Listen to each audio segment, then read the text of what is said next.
Hey guys, welcome to the Brofessional Development Podcast. Today's episode 108, and we're going to talk about it's never too late to change career paths.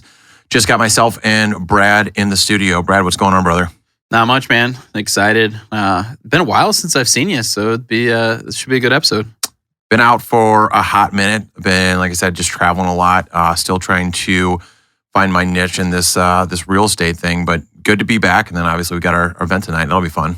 Yeah, I'm pumped up about it. And we didn't even talk. We had our current event episode, which if anybody listened, we didn't even talk about your real estate deal. Have we been the old Monopoly man and bought anything yet, or what? No. So have not bought anything yet, but yeah, dude, I've been fucking busy, honestly. And I mean, realistically, I've just been kind of fucking kicking it. Yeah. Like I'm meeting a lot of people in the real estate world, like a lot of good people.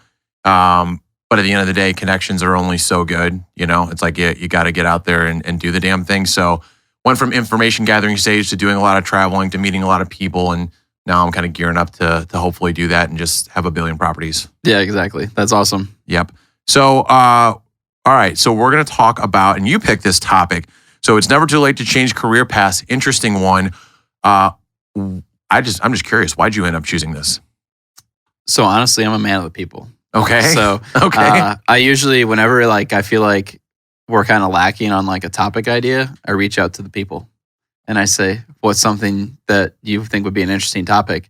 And I had a couple people come in and say that about how it's never too late to change career paths, which is interesting. Like, cause I feel like I don't have like a whole lot of value to add here. I haven't like worked a whole lot of different jobs in my lifetime. But I feel like I have a lot of value to add on how to push somebody to like actually change and do what they want to do. Well, and you have the insight into the difficulty of making that transition. Yeah. Right? Like obviously you weren't super late in your career path, but at the end of the day, it's going from I'm doing one thing, set on one thing, this is what I'm building my whole career around, to shit, I got to flip the script. So it'll be interesting to hear what you have to say. But before we get into it, that's a good idea. Like I think we should start putting up regular stories and just ask, like, if you're a listener or you're interested in our podcast, what's one thing that you would like to hear about between personal and professional development? Yeah, and I mean, like literally anybody out there that's listening, if you have something that you think is interesting, you want us to talk about, you like to learn more about, shoot us a message. We're all ears. We'll find something for you that we can talk and hopefully provide some value to make you a better person to level up in your career life. Yeah, and I'm sure even if whoever we do pick, we'd give you a shout out on the pod too. So let's try to do that going forward. So let's start here with quotes on changing career paths. What do you got? So this one I feel like can be interpreted a lot of different ways. It's a Warren Buffett quote, and it is, "In a chronically leaking boat, energy devoted to changing vessels is more productive than energy devoted to patching leaks." So I feel like this could be associated with you're having issues at work, you're having problems on a task, whatever it may be. I feel like eventually you got to look at it and be like, okay, is it worth trying to fix this anymore, or is it time to start something new? And I feel like there's a lot of people that live their entire lives without ever doing something new, and they just sit there and they kind of live a miserable existence of, okay, well, I'm going to get by because, this job's been good to me, or this has been fine overall. And if I have to go do something new, it's going to be really, really hard, and I don't know if I can do it. And we'll dive in a little deeper on why I think that all those are kind of excuses. But that's what I have for my quote today. What do you have? Yeah, so kind of similar, and it's a Gary Vee quote. So the Gary Vee quote is, we have to change the conversation in our society of what success looks like. It's not to make $1 billion. Brad just got triggered. It's to wake up in the morning and be in a good mood. So this is kind of like what you're talking about with the Warren Buffett thing. So directly correlated, even though it's not talking about careers necessarily, it's directly correlated to what you're doing in your career. There should be no price tag on happiness and fulfillment.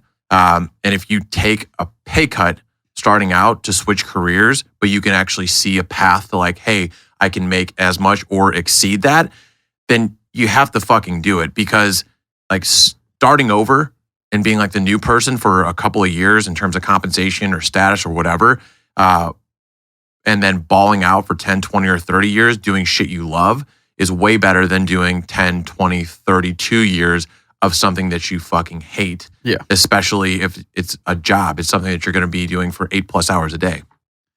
Yeah. I mean, so why do you think it seems to be more difficult for people to change careers as they get older? So I had a couple of things here. And I think these probably, these next two questions we have are just going to be the same thing, but we'll just lump them together. To me, money, right? You typically have to start at a lesser salary. And that can obviously be difficult for people, especially if you have a family that you provide for and have like a lifestyle you're accustomed to. The next one is status. So that can be a difficult one for people to swallow that isn't talked about as much when you go from like a management level or a senior level or whatever it is, and you got to jump down to the bottom of the totem pole. Yeah. So that's a lot of people that just tough to swallow. So the last thing I have, which is a little bit of a different answer, is change is difficult. So I've been rereading the book, Breaking the Habit of Being Yourself by Dr. Joe Dispenza. And so there's something called Hebb's Law, which essentially says that nerve cells that fire together wire together. So the longer you do something, the more you're wiring your brain and neural pathways of doing that thing. So more things connect. It makes it easier. You're just doing it at a subconscious level. So essentially, the more connections you make, the more you're hardwiring, and AKA, the more you do your job, the more neurochemically attached you become to doing that job. And that's why it's more difficult. Yeah, I mean, those were all the three things I had is people find comfort with technology ever changing every single day. They kind of feel like, oh, how am I going to learn how to do that? And they might not ever be able to catch up to where they were. So, and then obviously for me, it would be a big thing is family and the comfort of where you're at. It takes a lot if you've been somewhere for, 5-10 years, which I feel like isn't quite as common as it used to be with maybe our parents' generations. I feel like people now are, tearing a page and starting something new, whether that's the same position, but a different place. I see that happening. Maybe not so much a completely different career path. Yeah. So honestly, I feel like we've talked about before, you have to enjoy what you're doing. You have to be happy. I mean, I feel like even in my business, I feel like I'll eventually get it to a level that like I'm not going to get enjoyment out of it anymore. It's going to get to a place where it's not really growing at a scale that I want it to do. I'm not doing jobs that are exciting to me anymore. It's just going to end up being it's something I go and it's my business. It's making me money. But I'll eventually lose that happiness and drive, and that's probably when I'll either want to exit the business or start a new one and just, let somebody run that and me just try something new just to see if I can do it. Yeah. So here's a question that I didn't have on there. So we're talking about career change in terms of a choice. Obviously, a little bit different with your situation because of the accident that you had and having to shift. So what do you think's more difficult? Like changing careers, like being able to brace yourself ahead of time and trying to like figure that out and deciding to change a career, or having everything kind of stop on a dime and you're forced to change careers? I think if you're forced, it's easier because you don't have a choice, right? If you have a choice to stay or to go do something new, you're probably going to do it with whatever is more comfortable. So I think it's got to be a lot harder to sit there and be at your desk and thinking about how, man, I really like doing this, but the back of your mind all day, you're thinking about something completely different. And you're like, man, I like doing that more. And to actually take the time, the effort to go do that takes a lot of fucking balls. And I don't think a lot of people do that. And I respect that. I respect somebody that can take that life jump. Like we've talked about it. Bobby's talked about it a little bit off air about some stuff that he's got going on. And I hope he pulls the trigger one day and he, finds that happiness that he really has with work. So it's cool to see people do that. I've also seen people like Joey Worth, who was on our show before, and he comes to a lot of our events. He started a business that seemed to be going really well. COVID came and kind of fucked him. You know, he didn't really have a choice, and he changed career paths. And I think he really, really enjoys what he's doing right now. And I don't know if he would probably trade that. So it's interesting to see the different dynamics. Obviously, one of those was forced, and one of these is maybe an option moving forward. So it should be interesting. And you're going through the same thing right now. So it's a crazy world out there, and I think you have to do what makes you happy. Otherwise, you're just gonna go through life. Yeah. So that is a good perspective to do it or to look at it, right? Because I mean, neither one's easy, right? You're forced to start over and do something, and you feel like an idiot for the first whatever that you're doing, and you like you know nothing. But I guess, yeah, in your case, the Band-Aid was ripped off for you, as opposed to somebody like sitting there and looking at it like, I can do this, but I could do this today, or I could do this tomorrow, or maybe the next day, and putting it off. Yeah. Yeah. So, I mean, I think, and I like to touch on it a little bit. I think a lot of people do look at these items of like, oh, I don't have the resources to go do real estate, or I don't have the knowledge to go do that, or I don't think that my family is going to support it. Well, you have to like look at it and be like, all these things right now in the world is the easiest time to learn any sort of knowledge. You can literally sit on YouTube, listen to podcasts, read books, and you can jam in a 4-year degree in a month. You know, so to think that you can't learn how to do something is very foolish. And if that's a hang up for somebody, they need to kind of get over it. If money is the hang up, there's people that have built super successful businesses with no money. There's people who have created huge real estate portfolios with no money, right? Sam Prim, $40 million rental portfolio, is using literally $0 of his own money. Yeah. So, I mean, money shouldn't be an excuse either. What people need to do is they need to just realize that the most precious commodity we have is time. Time doesn't care what you decide to do. It just keeps ticking along every single day. So I think that if you're worried about your age, you're not going to get any younger. So why wait for tomorrow? The best time to start is today. So I think anybody out there that's listening, if you're not happy with what you're doing, if you feel like there's a passion that you have that you can make a living, that's not going to put you in the level where you can't make your house payment or can't keep up with bills, take that pay cut, learn how to do that skill, and grow from there and be happy with what you're doing. Yeah. So did you just kind of jump to like advice that you might give people? Because I'm happy to piggyback off that a little bit, unless you've got something separate.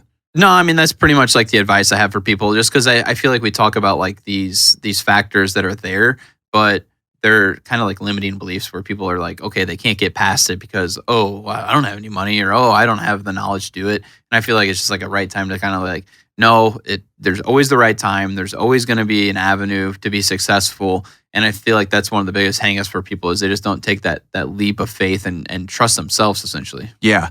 And so going off of yours, when you talked about like there's YouTube videos, there's, Tony Robbins like put it best, and I'm sure he took it from somebody, but it's not a lack of resources. It's a lack of resourcefulness. Yeah. Right? Like there's so much shit. It's easier to become successful.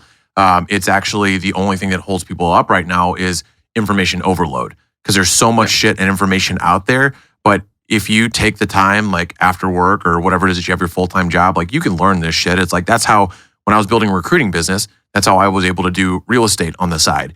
I just realized down the road, I was like, man, I love listening to real estate and learning about real estate more than I like recruitment. And then the other piece is the other side is like the Ben Newman method, right?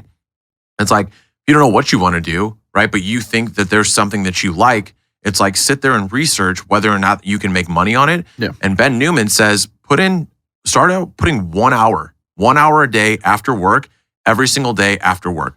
Do that for a month, right? And it'll total up in 20 hours, right? Do that for 3 months. Obviously, you'll be at 60 hours. Like, continue. And if you're seeing results, it'll motivate you to work a little bit more after work and a little bit harder after work. So it's like, it's either resourcefulness, right? It's finding people that have already built the wheel for you, and a combination of actually putting in the time to see if you can make money off of it. Yeah, I mean, there's tons of money out there.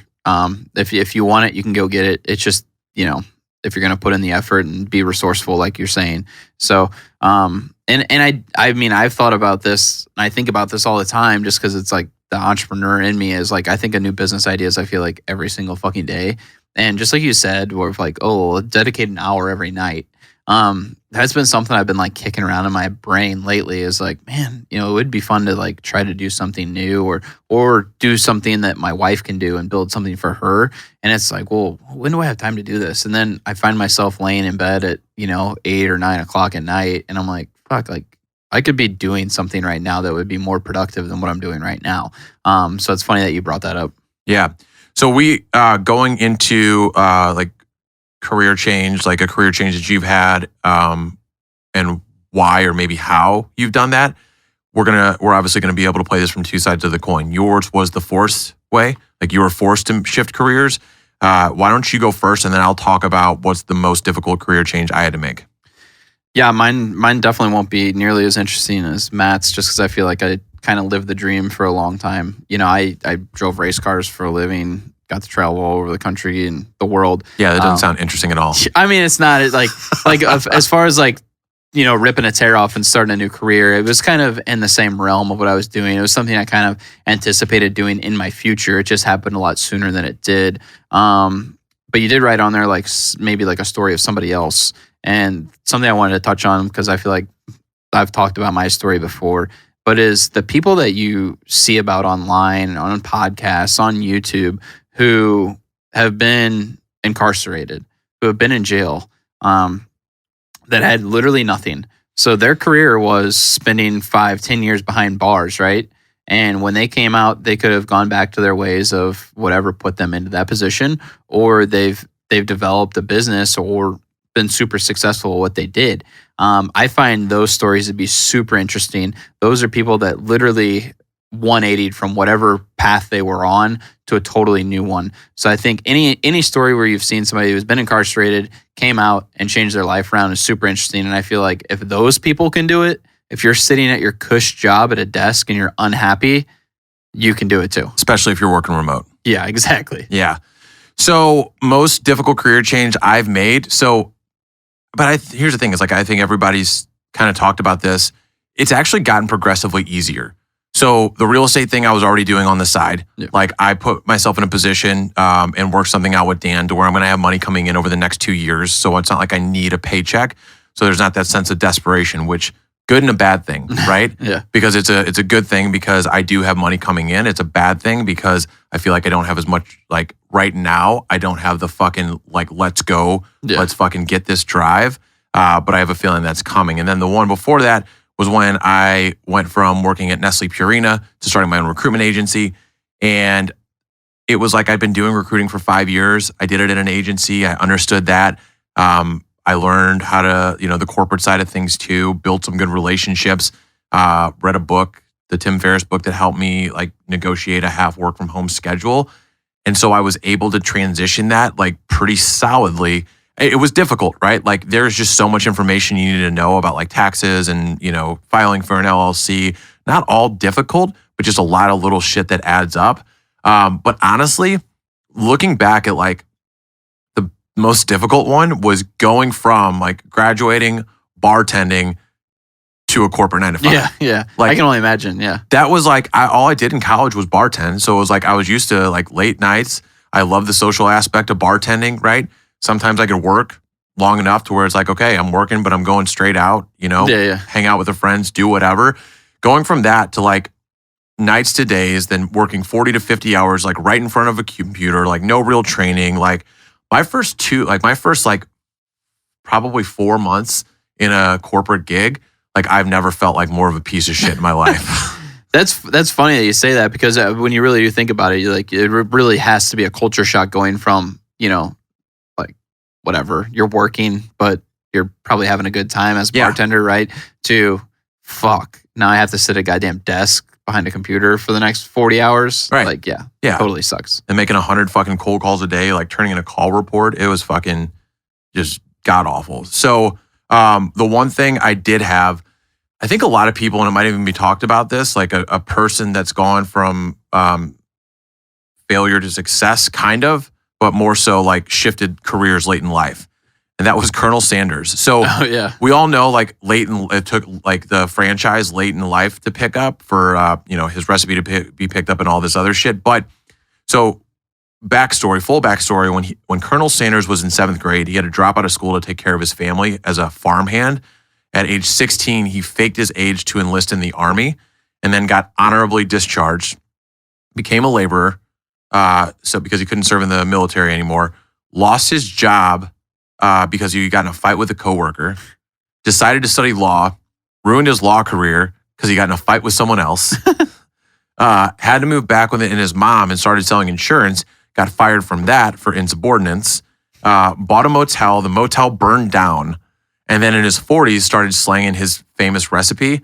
And then obviously, you know, the rest of the story. He sold, you know, at some point his franchise for like $2 million, which nowadays would have been worth like $15 million. And then since then has like just fucking exploded. But a story of somebody who late in life shifted careers and went pretty well. Yeah, because he was like 72 when his recipe finally got picked up or something. Right? It was, it was late. Yeah, he started like doing stuff in his 40s, and then like 72 is when it really fucking took off.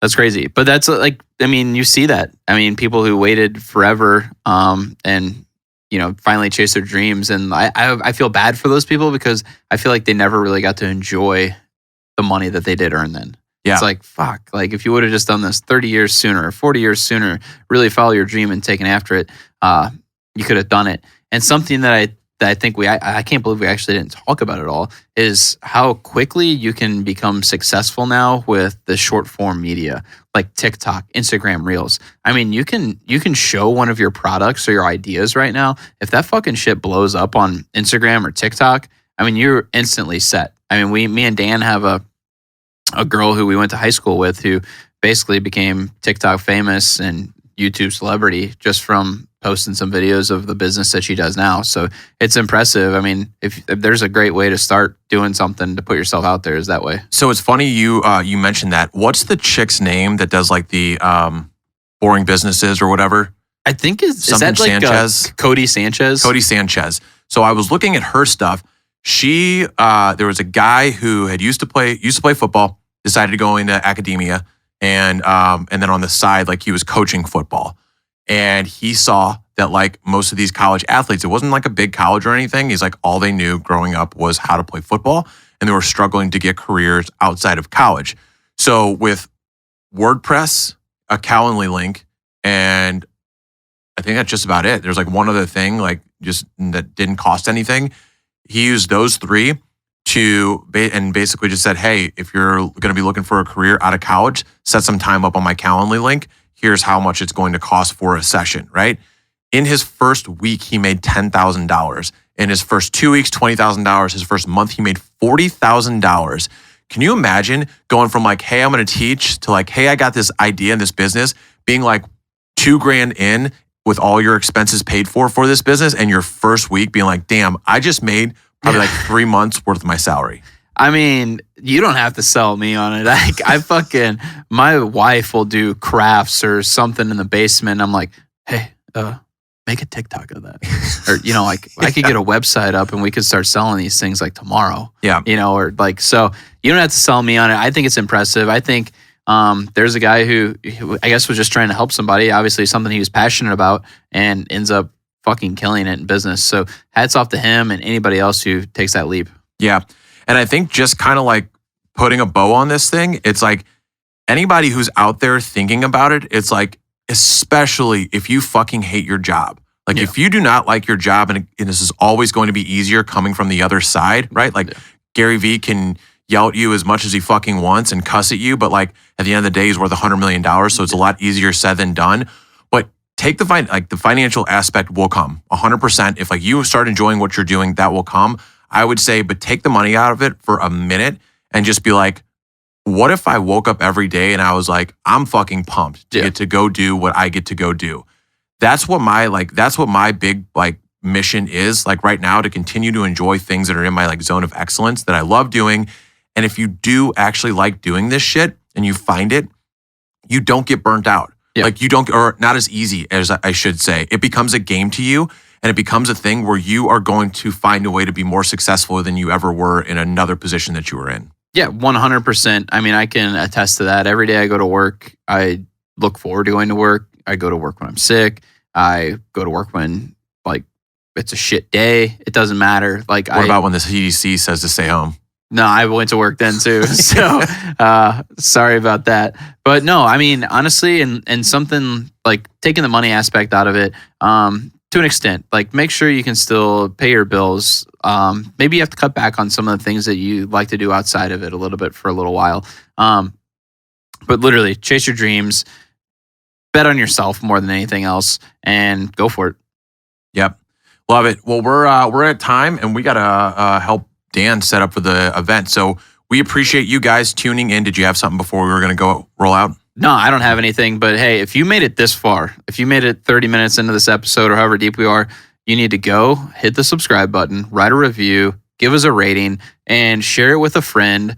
And then share it with the person that is the brokest guy or girl you know, because we will make sure we level them up. Yep. Yeah, 100% do that. We appreciate you guys tuning in, and we will see you all next week. See ya. Deuces.